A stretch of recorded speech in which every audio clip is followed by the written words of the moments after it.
Nanindigan ng Pampanga Chamber of Commerce and Industry Incorporated o PAMCHAM na hindi dapat nakokompromiso ang integridad ng mga istruktura at ang kaligtasan ng mga manggagawa. Bunso dito ng nangyaring pagguho ng itinatayong building sa Balibago, Angeles City kung saan 5 na ang kumpirmadong nasawi as of May 28 habang patuloy pang paghahanap sa 15 pa. Hindi mo matatanggal na kaakibat ng urbanization, Jody, yung mga high density construction and buildings like what happened here. At isang patunay ito perhaps as a very strong reminder to everyone, from the business sector to our contractors, to the owners, even to the local government units, na hindi biro to take into account safety and structural integrity of our public works, our private construction, our buildings. Because at the end of the day, ito ang ating sandigan at saka protection.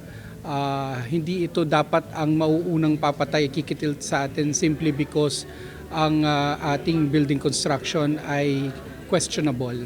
Ayon kay Attorney Ryan Tan, Assistant Corporate Secretary at Director ng Infrastructure Development Committee ng PAMCHAM, mahalaga rin na paalalahanan ng mga negosyante maging ng mga kontraktor sa kahalagahan ng occupational safety and health.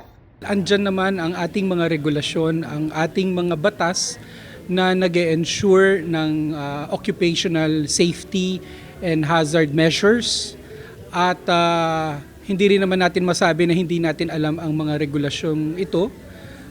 We live in an age of information, nada-download ang mga paalala at ang ating mga pamantayan sa kung ano ba ang standards for safety and building construction. At malungkot nga na nangyari itong trahedyang ito. Patuloy raw ang isinasagawang trainings at iba pang seminar ng PAMCHAM para sa safety. Subalit tila hindi raw ito sineseryoso matapos na mapag-usapan.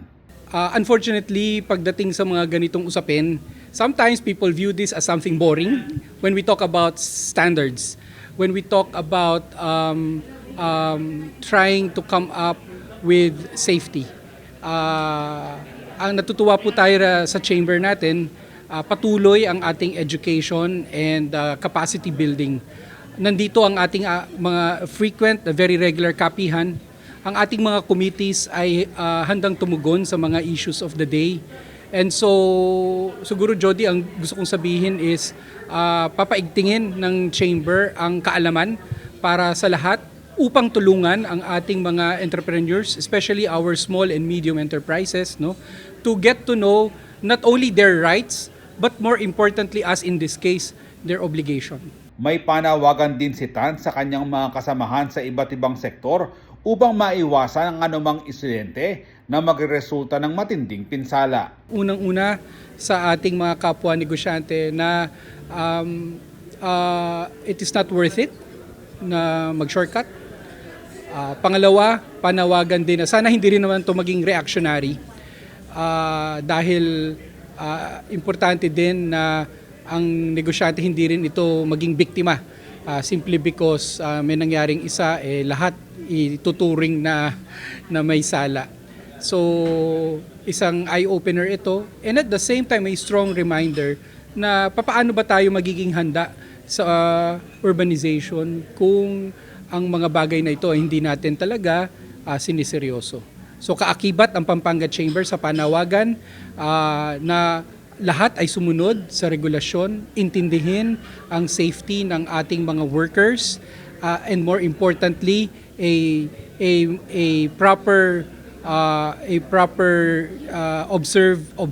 observing of our public safety. Ako si Jody Dizon Mercado para sa CLTV 36 News.